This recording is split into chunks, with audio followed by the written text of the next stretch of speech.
Hello, and welcome to Fist of Firsts, the podcast where I try and find out what makes the funny people who make us laugh tick. I'm Tim Reed.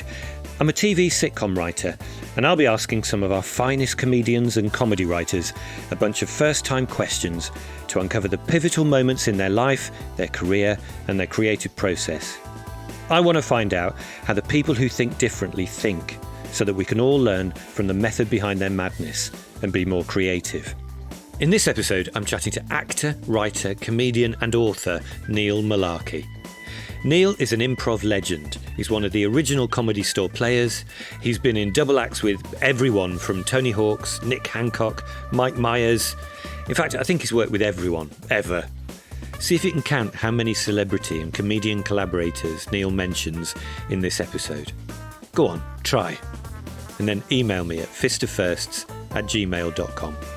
Neil and I chat about how a meeting with Mike Myers in the 80s changed his life, how he was part of the gang that brought the art of improv into the mainstream of British comedy, and we chat about his book, In the Moment, and how that breaks down the principles, tools and techniques of improv into a guide that can help anyone up their own creative game.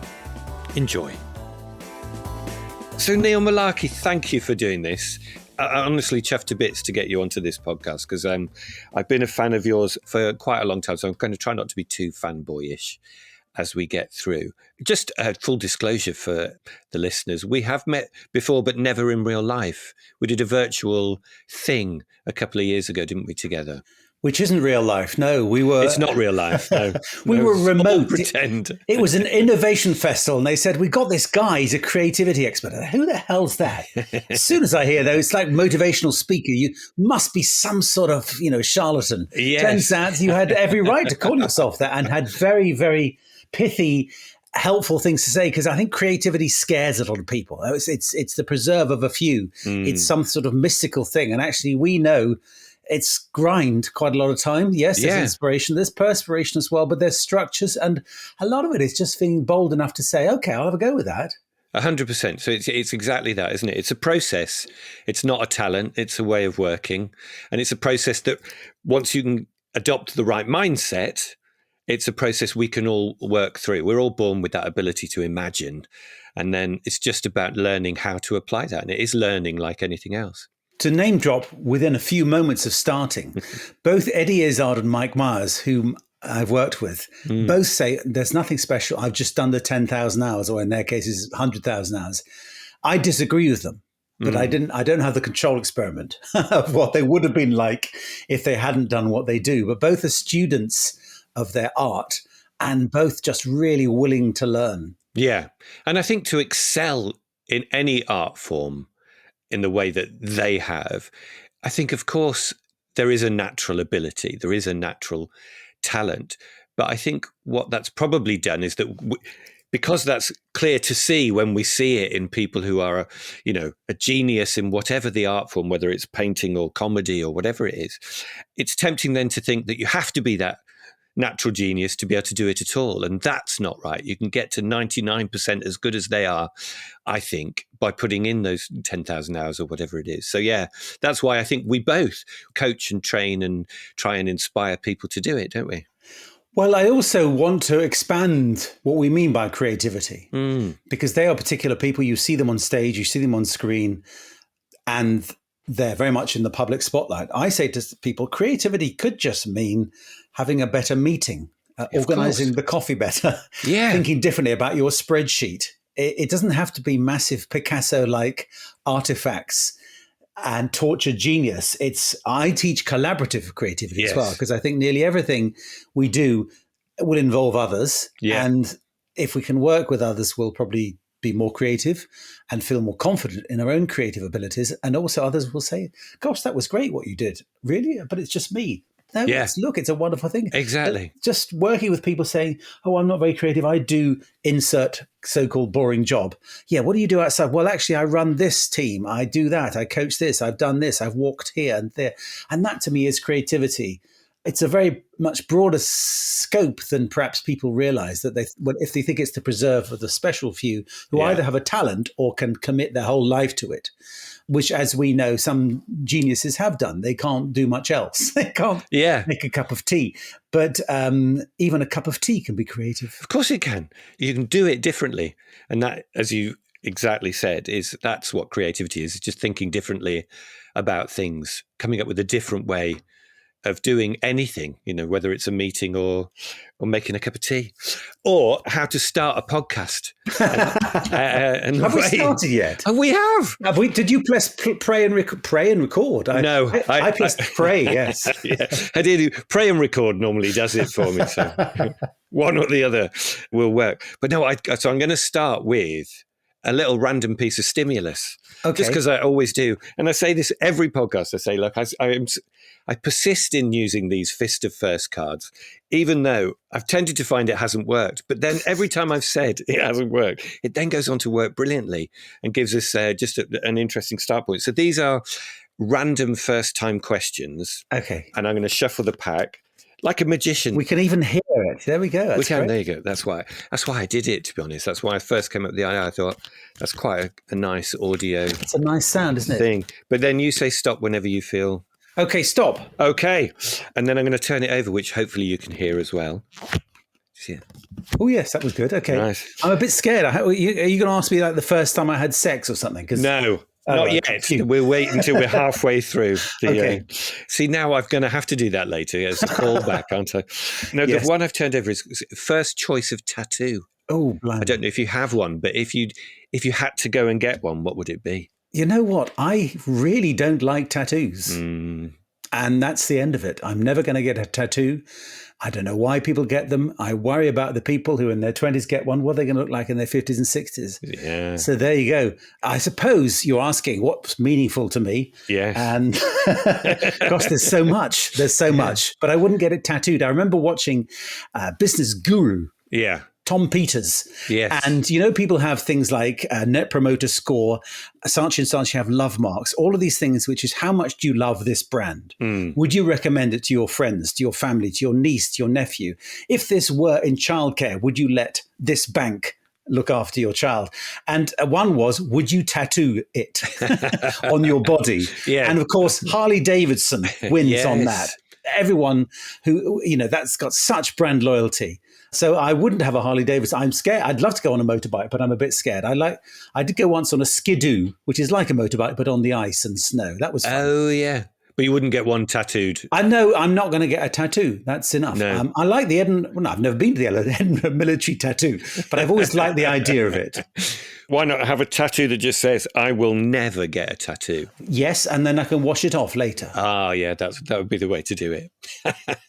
Brilliant. So, Neil, before we get into, because I think we're going to bat about the link between comedy and creativity. We could do that for all day, I'm sure.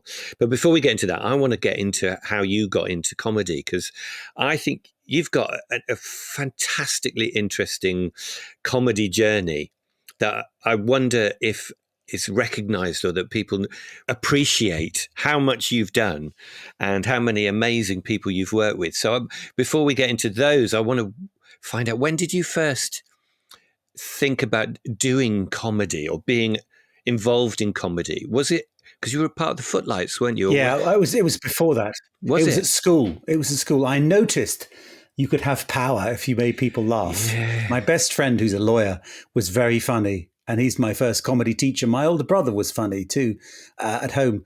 And then I was in the school play. So I did physics, chemistry, maths, A-levels, thinking I'll be a doctor. Yeah. And I was in the school play and no more doctor. Yeah. Although in many ways now I use improv to heal. And that's a kind of thing that I think what I teach now, improv comedy, which is going way too ahead of your question, is healing, is connecting, creates connection, helps us have better mental health. Anyway, so I was in the school play. It was The Real Inspector Hound.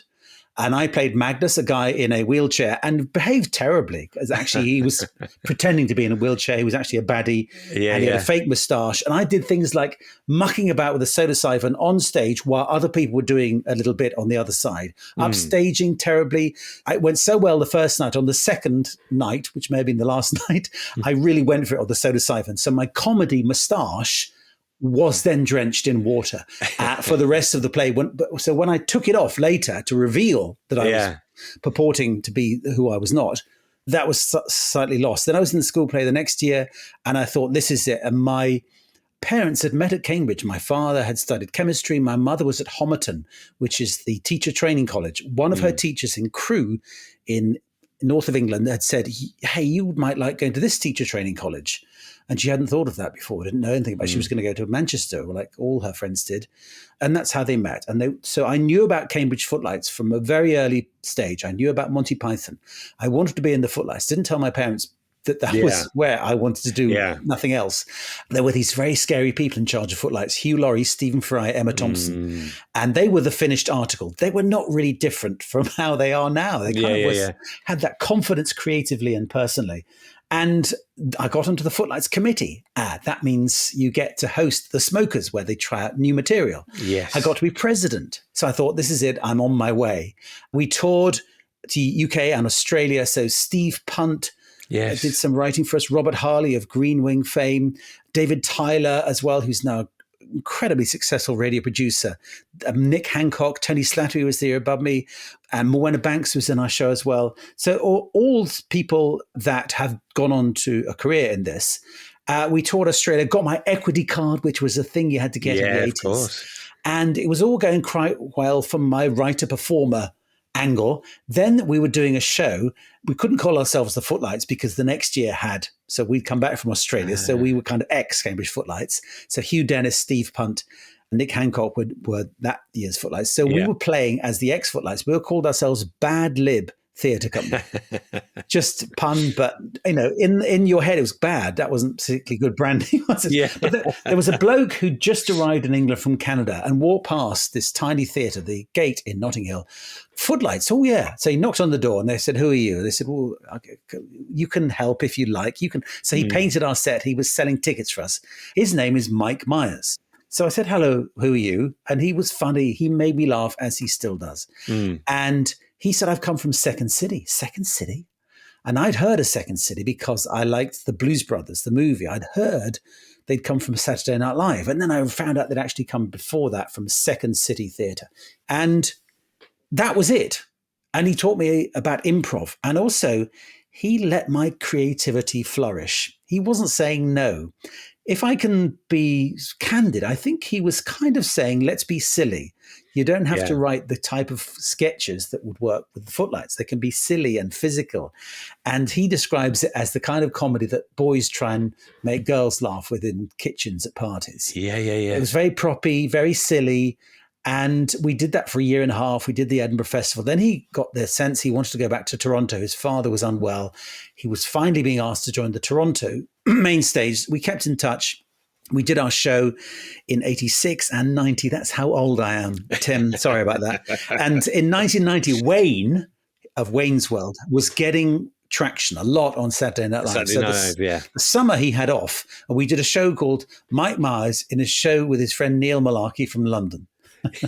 We kept in touch, and then he was getting offers of movies, and Wayne's World was a huge hit. I went to visit him, and he was on Johnny Carson, etc.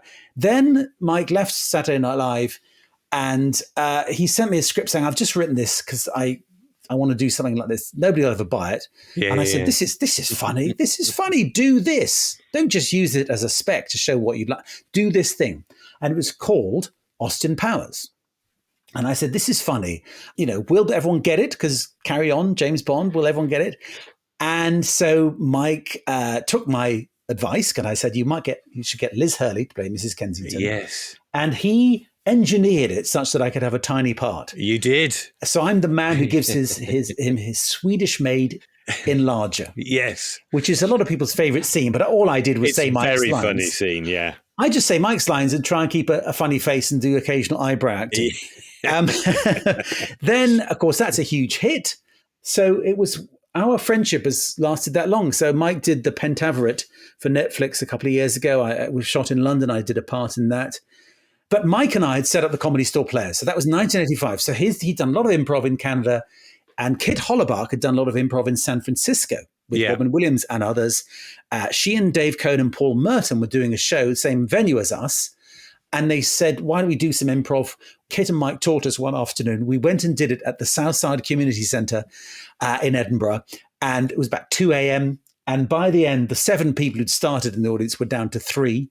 And Dave and Paul and Kit ran away, basically. So Mike and I were there, dying on our arses. But by October 85, Don Ward and Kim Kinney, who ran the Comedy Store those days, said, okay, you can do Sundays, because they only did Fridays and Saturdays stand up. But Sundays, let's do something different. Improv. Nobody knew what this was. Before Whose Line Is It Anyway? You are going to do a show with no script, which you take suggestions from the audience. That sounds mad, because this side of the Atlantic, we weren't as far advanced as they were in North America, Canada, and the United States, where they do lots of improv. Now things, hugely changed. So Mike and I did that. 2001, I was in Charlie's Aunt with, hold a moment here, Christopher Biggins, Eric Sykes, Larry Dawn Porter, Francis Matthews. Enormous fun. Charlie's Aunt has been around for 100 years. Yeah. But on the sly, I was also teaching improv to people, would-be actors, would-be performers, and then growing that to people in business. So this is like 22, 23 years ago you started doing right. that. Actually, my first gig, I did a prototype, I suppose. I invited people I knew who did proper jobs to come on a Friday afternoon. I enticed them with bananas. Did you? Yeah, well, because I thought biscuits bad for you. Bananas good. Yeah. And they came along and said, this is great, because actually a lot of corporate training is actors saying, this is how to project, darling.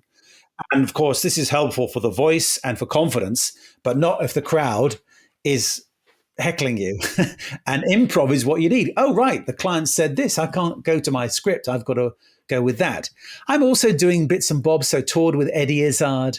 One word improv, it was called, where the audience just gives us one word and it's completely freeform. So that was Eddie, Stephen Frost, who people might remember from The Wow Show, and the young ones, Suki Webster. People will recognize her from Paul Merton, Suki Webster shows on Channel 5 in Edinburgh and at the Comedy Store on Wednesdays at the moment, and me. And it was just great fun, because the Eddie Izzard audience is joyous. They want funny. They'll listen. They don't demand the obvious, and they love not the highbrow, but they're kind of, let's get into that, a bit more nuance. Thoughtful and silly. It's like that combination of thoughtful and silly, isn't it? Which I love, both with Eddie and with Mike Myers, by the way. So again, just kind of getting my brand out there. But I was still thinking, what is it I really want to do? And this teaching thing really caught my imagination. I tried it out at the Actors Centre. I thought, I love teaching, but also the joy of sharing this improv thing where you don't have a script, you listen, you are in the moment. It's okay to not know what you're going to say. In fact, that could be adding to the creative process. And so that's what I've done now. It's 25 years. Yeah. Now I've written a book. I had this essay crisis over me for 20 plus years. People say, this is great. Where can I find out more? And I said, well, there's a bit here, there's a bit there. And there wasn't really a book that said everything. This one. Oh, yes. Well, there you go. There we are. In the moment. Thank you. It's called In the Moment, where I also have my cake and eat it, as you might have realized, which is there are times when you want to be in the improv bit, in the mindset, just listening, dealing with the unexpected. And there are times you want to be properly rehearsed and practiced. Yeah. I also teach presentation skills.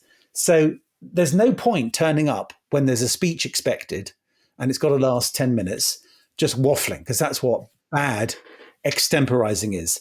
Improv, I talk about as a discipline, like a sport, like a martial art. It has its own rules, its ethos, and the ethos, the discipline is above any individual. And we are all about trying to make the other person look good. We are all about follow the follower. We're all about yes and treat the other person's words as an offer, a gift to build upon. Yeah. I think you asked me one question. I think I did, yeah. 78 minutes. I think it was first choice of tattoo. Oh, yes, of course. Oh, yeah. And you're not going to get one. No. Anyway, Neil Mullarkey, thanks ever so much. See you next time. No, that's no wonderful. No, I asked you about your first steps into comedy, and so to have got that whole story, but there's so much in there that I want to dig into a little bit. Obviously, all leading up to the teaching that you do now, because the whole point of this podcast for me is about picking the brains of people who are brilliant at thinking differently and working out how they do it. And I've, in my work, have discovered that most people in comedy are brilliant at thinking differently, and that tends to be what makes us laugh. You've spotted something that's going on in the world and you can reflect it back to us all in a different way that surprises us and delights us, and we can relate to it because it's true. And the reason I'm fascinated by it is because I've spent 20 years teaching creativity, but from the other point of view, nothing to do with comedy, but training people in big brands, but also big organizations like Her Majesty's Court Services, how to have ideas. And one of the things you talked about earlier, about people not believing that they're creative at all, and the magic when they learn that they are, reminded me of when I worked with the court services, a bunch of, quite senior and mature civil servants who'd only ever worked in the court services, in the Ministry of Justice. And they were being tasked with thinking different, coming up with new ideas about how to run their service, how to run the courts effectively.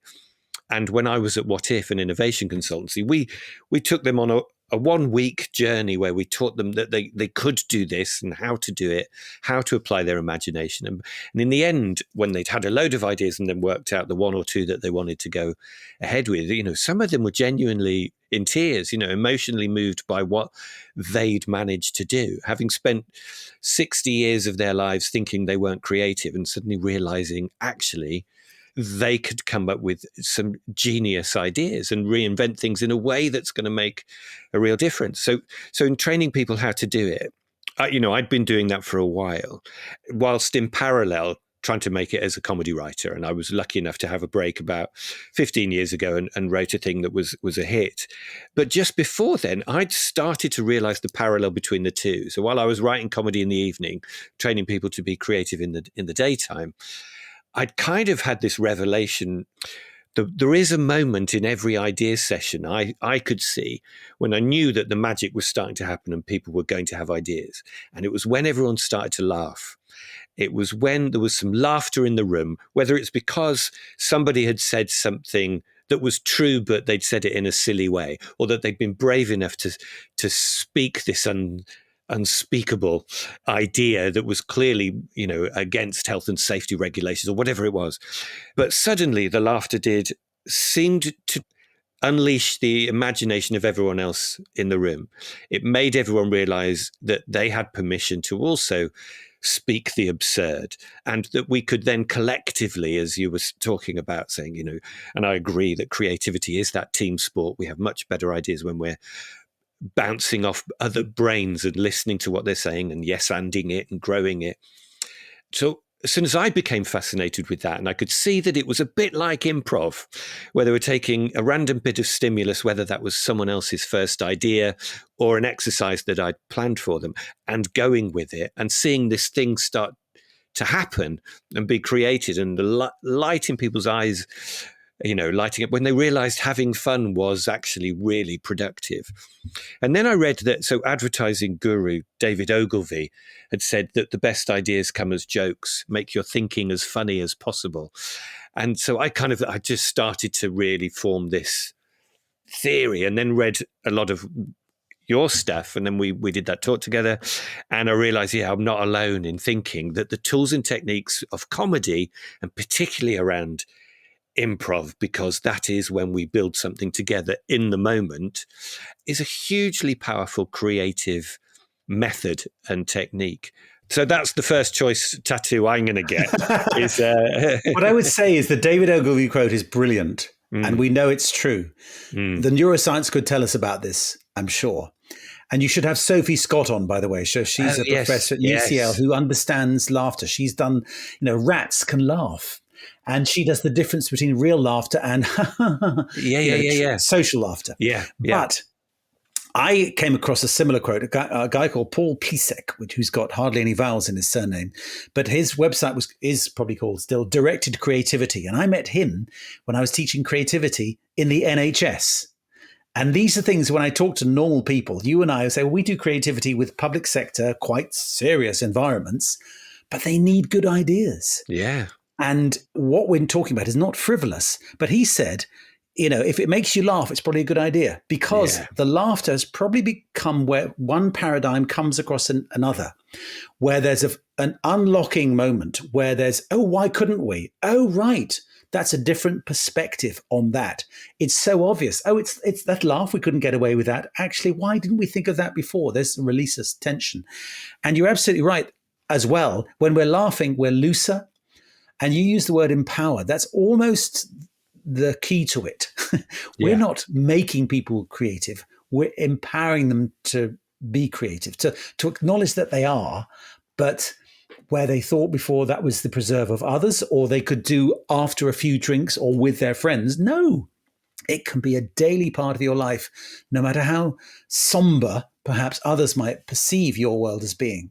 Yeah, exactly. And as well as doing it in the moment, and your book is fabulous at breaking down how to do this in the moment and how to apply, well, what the process and techniques of improv and comedy are in laser, which for anyone who hasn't read the book yet is, so listen, accept, send an offer, send back an offer. E is then explore explore assumptions, because you might think that's the only way we could do it. You couldn't possibly do that. Oh, hang on a minute. Oh, or even, well, he's like that because she's thinking this of me. Explore it, discover that may not be true. Yeah. And the R is for reincorporate. Now, for those who are students of comedy, you might know this from North America. Callback is perhaps an easier one, which is my favorite TV shows are Seinfeld and Frasier. And they have brilliant moments where something happened, something said of an object, whatever, and then it comes back. And then by the end, it's a motif. It's become the whole reason that disaster is averted or caused. And one of those, if anyone remembers, is, I'm going to call it the Titleist golf ball. It's when Kramer is playing golf at the seaside.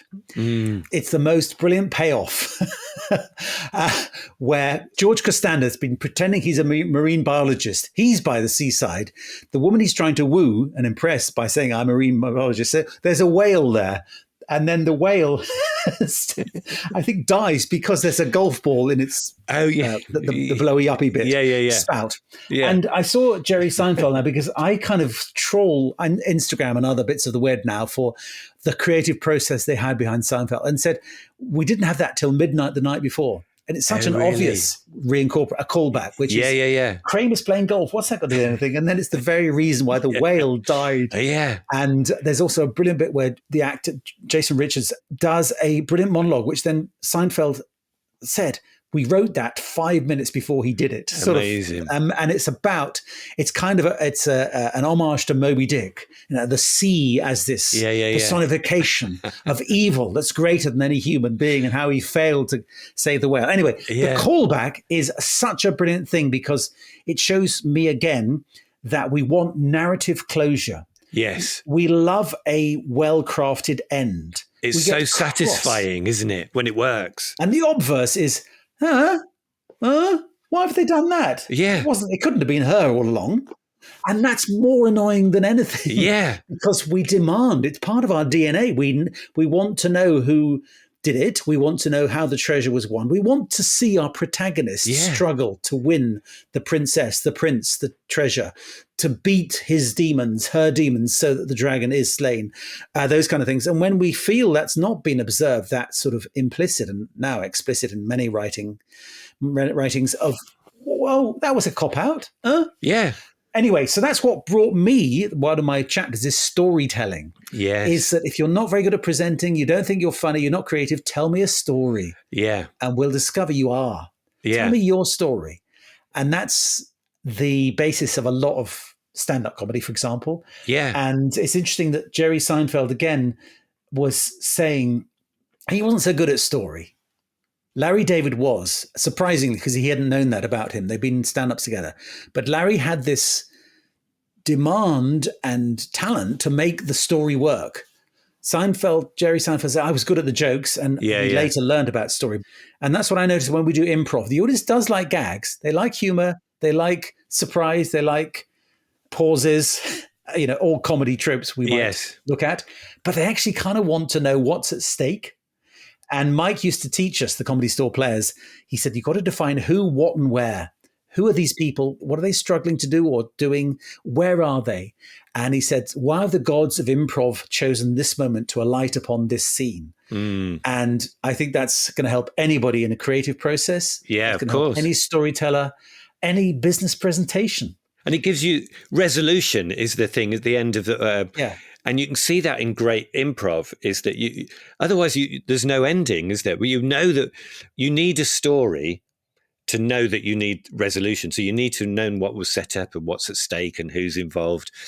But when you work out what the resolution or a satisfying resolution is or an end to that story, that's often when the real laughter comes, isn't it? Okay, and now it's time for a break. And the listener's challenge card.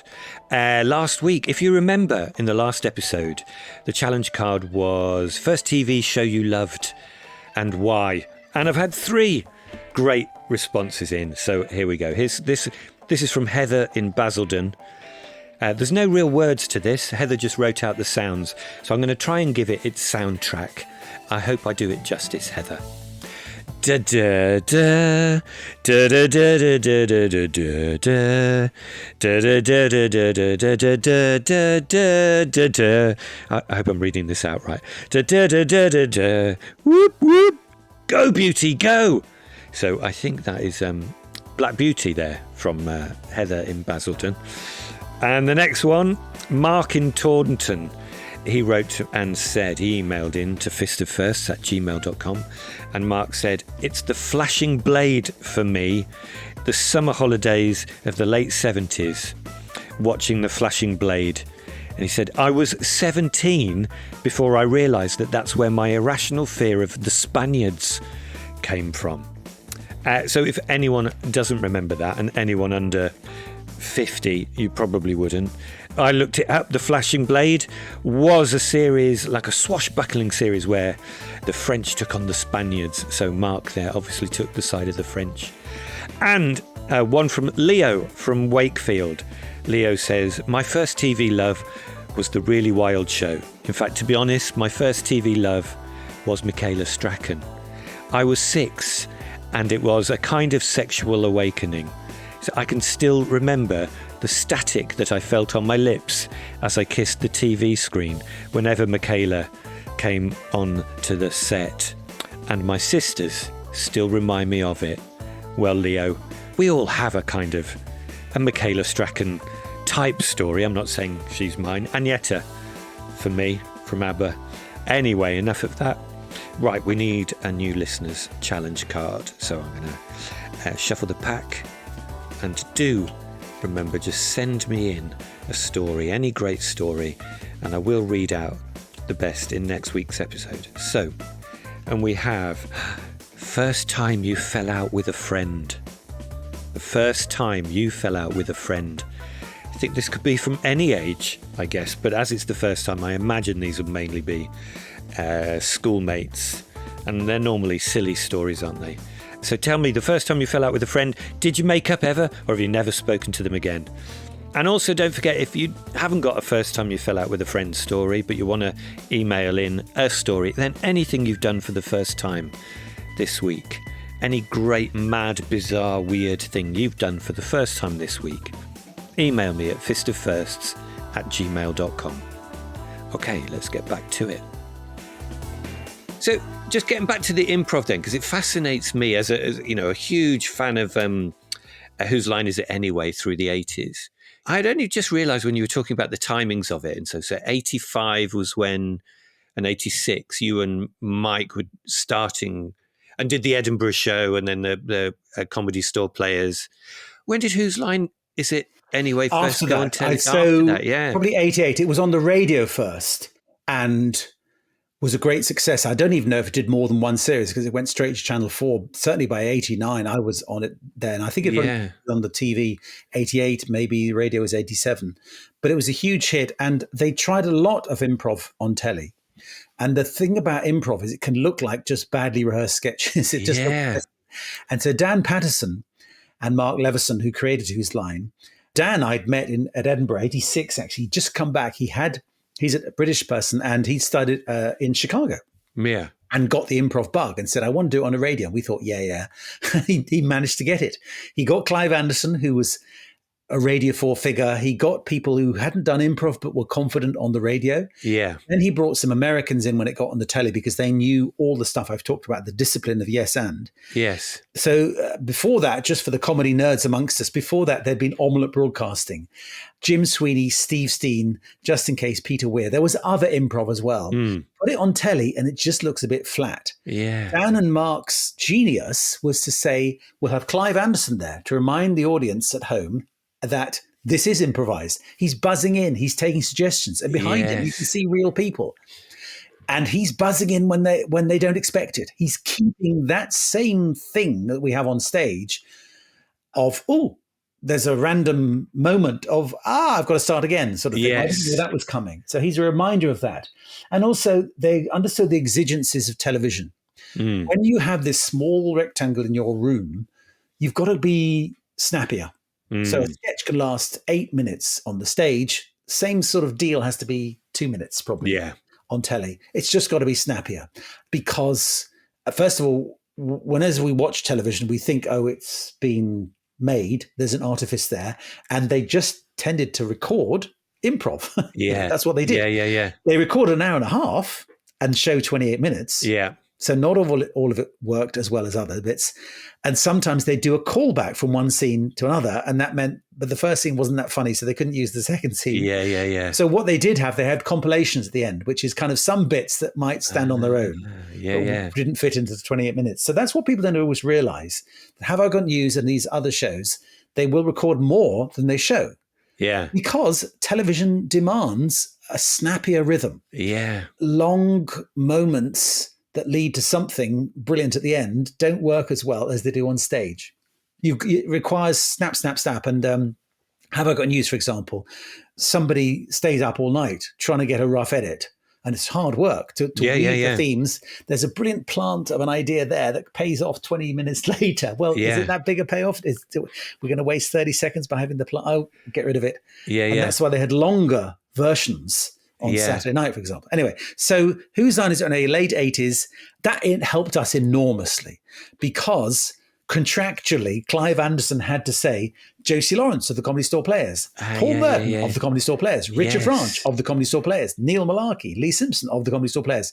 And he said, of the Comedy Store Players, really killed, that was some seconds of his gag time.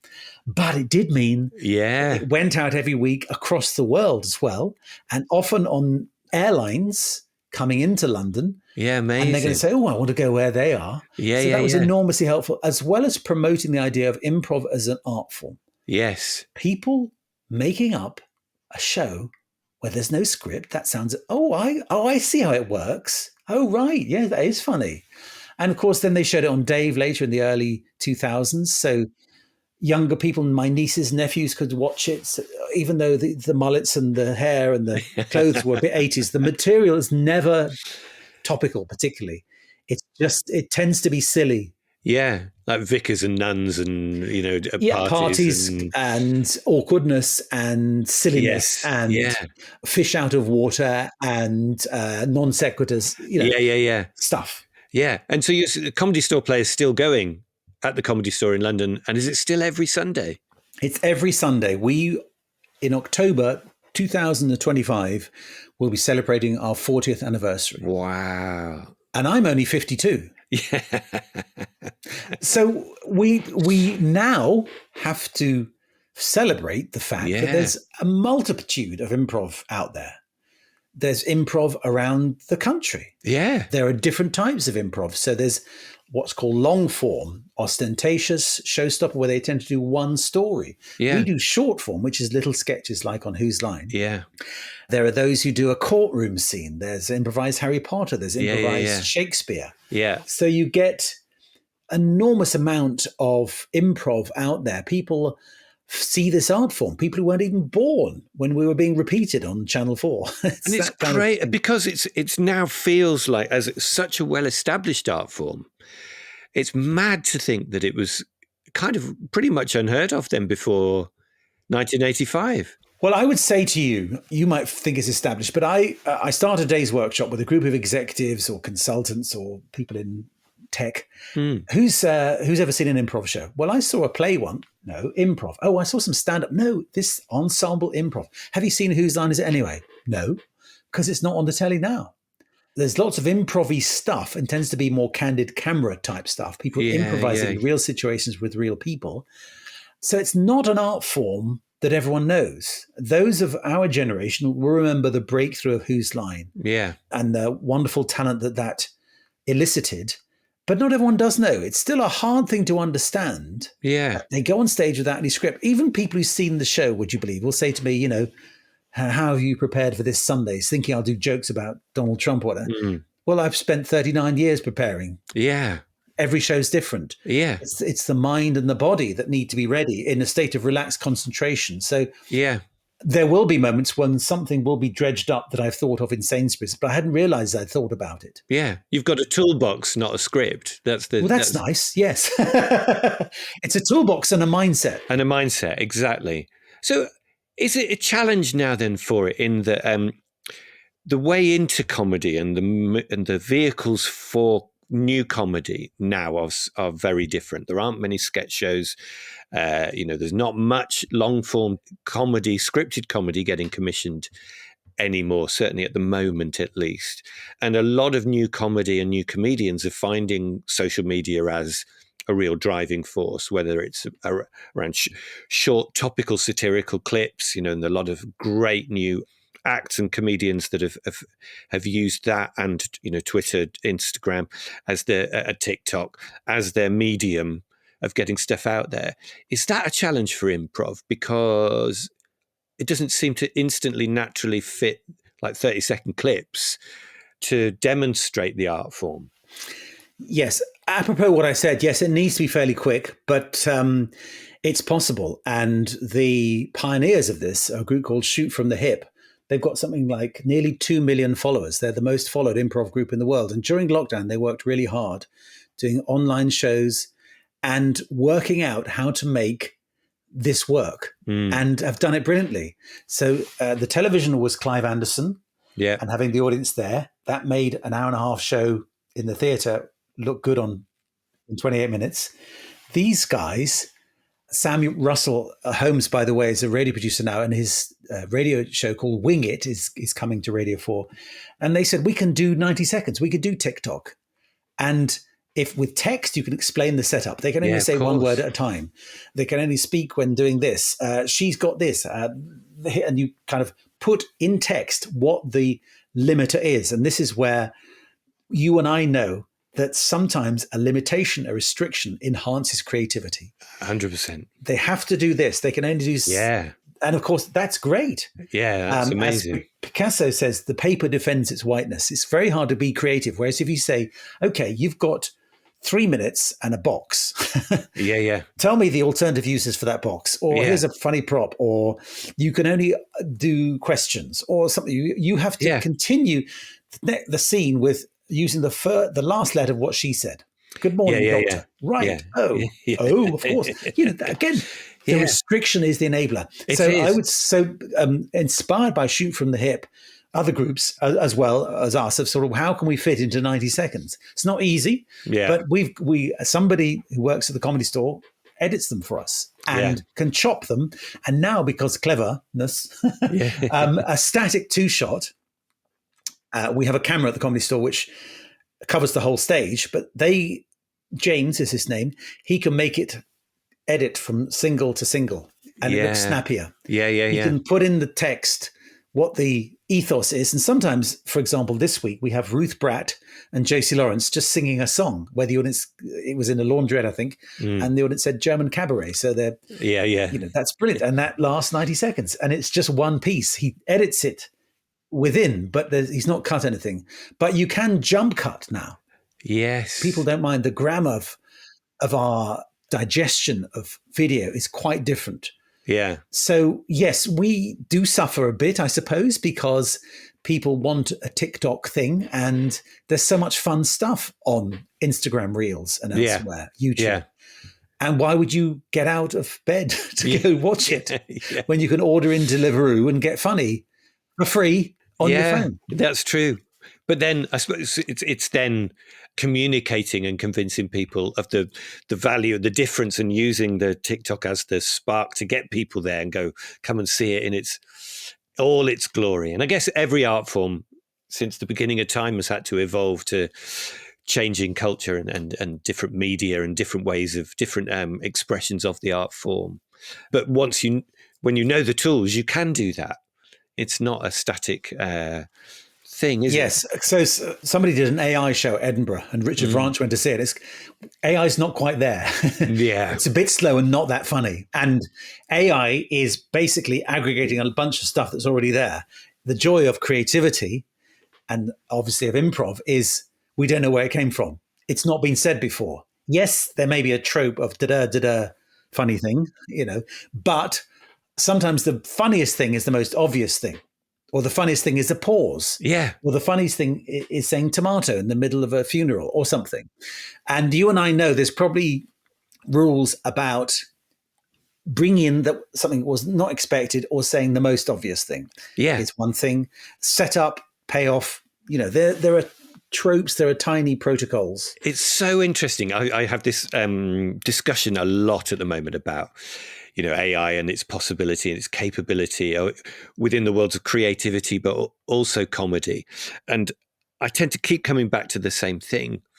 My view at the moment is that, as you say, AI is incredibly efficient at analysing everything that's gone before, and will never keep up with it being able to do that. Analyse existing data of whatever kind, and working out how to replicate it in bigger and better ways, maybe. But there's something about creativity, but especially comedy, that relies, I think, on feeling and intuition and imagination and original thought. Yes. And those creative leaps. I mean, you can program AI to make a creative leap, but I don't think it can know whether it resonates with humans or not, because it's not human. Yes, I'll give you an example. So last night I was at Old Rope Comedy, which is what there's a rope on stage. They touch the rope if they ever do old material, right? Because it's a new material night. Yeah, and excellent. You have brilliant comedians. Hosted by Tiff Stevenson once a month at the Comedy Store on a Monday. And last night, one of my absolute favorites, Tom Ward. And I've seen him being hilarious on stage. I've seen him being hilarious on Instagram. He did a bit that went on, and he thought, this isn't working. And he said, that's not working. I thought it was hilarious when I wrote it. Yeah. And then the other bits, he thought, okay, that's just the throwaway. Got huge laughs. Yeah. He's also got funny bones. Yeah. Also on was Hal Cruttenden. Yes. Again, funny, but also occasionally, better not do that bit. Yeah. Because we don't know yet. Yeah. I suppose there will come a time when AI is cleverer than us. 30 years ago, I came across somebody in the paper called Kim Binstead, Canadian, researching in the UK. She went on to be an astronaut, but she was working with computer programs to make jokes. And at that stage, they were very simple puns. Yeah. Certain words can mean two things. The computer can understand that. Yes. And boof. Yeah. It can understand rhythm. Yeah. Not even rhythm. It was just pun. Yeah. Where this work, because if you really want to know, I'm sure you've come across the cognitive model of jokes, which is the punchline is switching the cognitive model. Yes.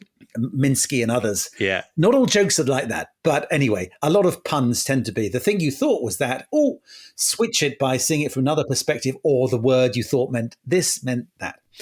Anyway, so that's where I come from. AI is much cleverer now, but I'm going to say a couple of things. Even now, brilliant comedians don't know if it's going to work or not. Even now, last night, somebody said, "Oh, that's good, but I just need to rework it Yeah. a bit." And I know I've seen jokes when I was starting out. You wanted a da-da-da-da naff supermarket. The answer was Tesco. Now I see similar jokes, da-da-da-da Lidl. The shape is similar. The reference has changed.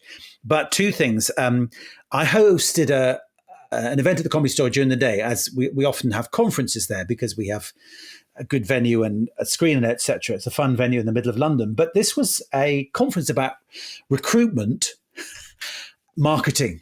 Now, you'd think AI would be the queen of that. Yeah, yeah. And there was somebody who said, yes, I use AI, but you've got to be careful. It ain't going to come up with the right answer always.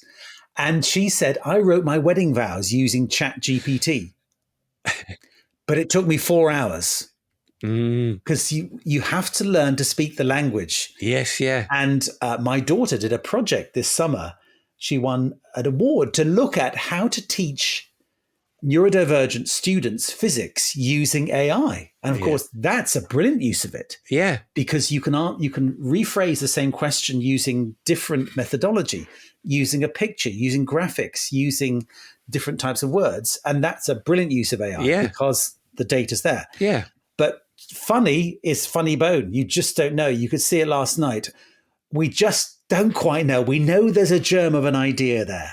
Yeah. And the prompt is important. So my daughter had to go on a prompt engineering course, how to understand to give the right sort of prompts to AI. Yeah. That's the thing. Yeah. And I don't know when AI soon is going to be winning the game or not. I think it's a brilliant way of amassing data from which you can then apply a human filter. Yeah. Exactly that. So when I train creativity, I say AI can be a fabulous source of stimulus because it can quickly work out, who's done something like this in an unrelated world or who's, so it can provide you with the stimulus, but the imagination has to come from you and how to use it, how to make those intuitive, creative leaps. And I think with comedy, I can see a point where AI can understand comedy and the structures of it. And you could probably come up with some sort of program about how those creative leaps happen to the point where it could make other AI laugh, if that was a thing. But it won't. It can't connect with humans on and reflect back human truths and human feelings and assumptions. And like you say, what's naff and what isn't right now, because it isn't human. But it's a fascinating area because it is genius in its own way. But I think the reason I'm so fascinated by it is because if we can work out that gap between what we can do in the world of creativity and in the world of comedy and what AI can do, the gap is what is exciting about being a human. That bit is the bit that we should all understand and get better at. And I think it is the stuff that we are passionate about and how to come up with ideas and observations that might feel absurd to start with, but actually are either going to make you laugh or are going to make an innovative difference, and help you think differently. But yeah, it's fascinating. Fascinating would area. AI have come up with Vic Reeves and Bob Mortimer? Exactly that. Would it have come up with punk rock? Would it, all of those big creatively? Yeah, it could recreate a Van Gogh, but it can't make that leap, and why is fascinating and magical in a way. Right, so I'm going to move us towards the end, Neil. Thank you so much for your time, and I've taken up quite a lot of it. I've had some listener questions that I want to throw at you, so I shove it out there, saying, I've got Neil on. What do you want to ask him? And I've got some good ones, so I've landed on these three. Graham in Lichfield has said, Neil, who's your favourite comedy or improv partner and why? Crikey. Well, I've done improv with Mike Myers and a double act. I've done double act with Nick Hancock. I did a double act with Tony Hawks. But I'm going to get a bit maudlin here because last year the world lost Andy Smart. So he was one of the Comedy Store players. Yeah. Just a funny man, a warm, generous man. So I'm going to say I miss him enormously because that feeling of being on stage with somebody and you look and you think we can go anywhere. We could do anything. He can say anything, I can say anything, and he'll go with me and I'll go with him. So I miss Andy Smart every week when I come into the Comedy Store and I think he'll be there this week. Won't he be there? I keep his obituary on my desk just to remind me that we don't have him anymore. So that's my answer. Andy Smart, just a funny man, a warm, generous man who loved making people laugh, loved laughing, and was the epitome of improv, which is we can go anywhere. He laughed a lot on stage, which showed that it was improvised. He didn't know what he was going to say. We don't know what he's, and the stuff that comes out is new to us. That's the humility. In the moment. It's in we don't know where it's come from. It's come, and people say, "What if you can't think of anything?" And I say, "Well, that's a joyous moment. Something comes out of your unconscious that's just hilarious." Or you make a terrible mistake. So in a book, I did talk about Andy Smart, Applied Improv. It was basically we were doing a Western, and there were some bad guys in town, and the bad guys. There was one thing they were frightened of, and it was kind of all teed up for Andy to say something, and he couldn't think of anything. And he said, dancing. So the James gang were so good at dancing that the bad guys would have to run off. And then it became a spine to that story, which was brilliant. In hindsight, you'd say, that was the best choice possible. At the time, you thought, he's flustered, he can't think of what to say, he's fallen over his words. AI would have helped him out, come up with something better, good at guns. No, dancing was the perfect. Exactly. AI couldn't have done that. No.